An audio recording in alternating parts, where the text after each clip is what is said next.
नमस्कार दोस्तों, हमारे YouTube चैनल पर एक बार फिर आपका स्वागत है। मध्य प्रदेश अतिथि शिक्षक संबंधी एक और बड़ी अपडेट निकलकर सामने आ रही है। जैसा कि आप यहां पर देख रहे हैं, अतिथि शिक्षकों के लिए डीपीआई से नए आदेश जारी। यहां पर डीपीआई की तरफ से नए आदेश आपको जारी किए गए हैं और इनको लेकर पोर्टल पर भी अपडेट कर दिया गया है।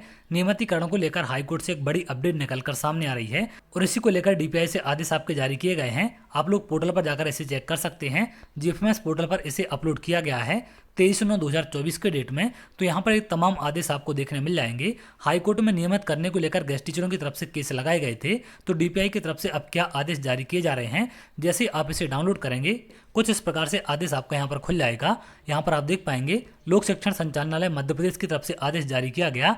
अब यहाँ पर आप डेट देखेंगे 4/9/2024 की डेट में आदेश बनकर तैयार हो गया था, लेकिन इसे अपलोड किया गया 23/9/2024 की डेट में। तो कई आदेश आपके यहाँ से देखने मिलते हैं जो किसी और डेट में बनकर तैयार तो हो जाते हैं, लेकिन उस डेट में उन्हें जारी नहीं किया जाता। क्योंकि बहुत बार आप लोग के कमेंट देखने मिले हैं कि सर आप पहले की डेट का आदेश बता रहे हैं। तो यहाँ पर भी आदेश आपका 4/9/2024 की डेट का है, लेकिन इसको आज ही यहाँ पर अपलोड किया गया है। आप लोग जाकर पोर्टल पर चेक कर सकते हैं इस आदेश में क्या है। यहाँ पर याचिकाकर्ता का नाम दिया गया है, इनकी रिट पिटीशन नंबर है, वो तमाम जानकारी दी गई है।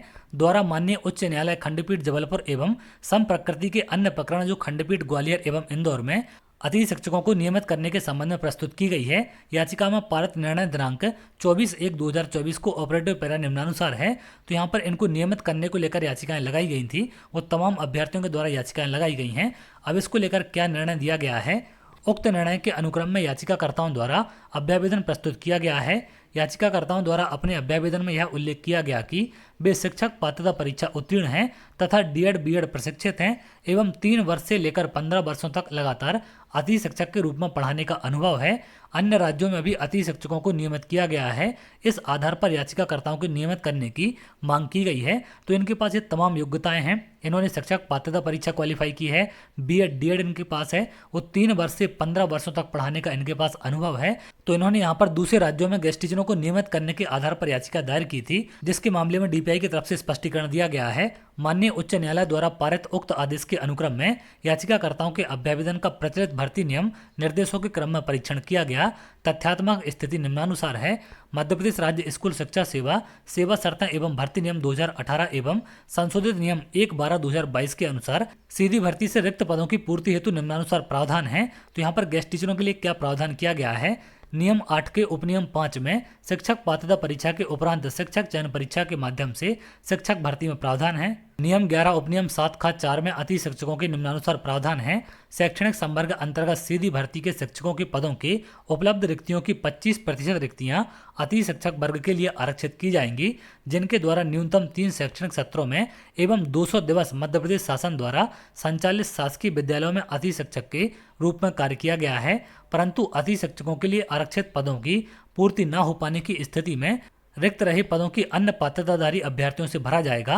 तो यहाँ पर 25% सीटों का प्रावधान किया गया है। जो भी आपके शिक्षक भर्ती में पोस्ट होती हैं उनका 25% गेस्ट टीचरों को दिया जाएगा और इसका फायदा सिर्फ ऐसे गेस्ट टीचरों को होगा जिनके 3 सत्र में 200 दिन कंप्लीट हैं, उनको इसका लाभ दिया जाएगा। याचिकाकर्ताओं द्वारा अपने अभ्यावेदन के साथ प्रस्तुत संचालनालय के पत्र क्रमांक यहाँ पर दिया गया है, प्रस्तुत किया गया है, जिसमें भी यह उल्लेखित है कि शिक्षक भर्ती हेतु आयोजित परीक्षा में 25% पद अतिथि शिक्षकों हेतु आरक्षित किए गए हैं। इसी अनुसार कार्रवाई की जाती है। उक्त तथ्यों से यह स्पष्ट होता है कि अतिथि शिक्षकों को सीधे नियमित किए जाने का कोई प्रावधान या फिर नियम नहीं है। अतः उपरोक्त तथ्यों के आधार पर याचिकाकर्ताओं के अभ्यावेदन अमान्य कर प्रकरण निराकृत किया जाता है। तो यहाँ पर जो भी इनके द्वारा याचिकाएं लगाई गई थी उनको यहाँ पर अमान्य कर दिया गया हाईकोर्ट की तरफ से और यहाँ पर इसका निराकरण कर दिया गया है। इनको नियमित नहीं किया जाएगा क्योंकि इनके नियमितीकरण को लेकर विभाग का कोई भी प्रावधान नहीं है और ना ही ऐसा कोई नियम विभाग की तरफ से बनाया गया है। तो इसके आधार पर इनकी याचिकाओं को यहाँ पर अमान्य कर दिया गया। तो चलिए आगे जो भी अपडेट होगी मैं आपको जरूर शेयर करूंगा। अगर आप ऐसी जानकारी चाहते हैं तो हमारे चैनल के साथ जुड़ सकते हैं, जिससे और भी इंपॉर्टेंट अपडेट आपको मिल सके।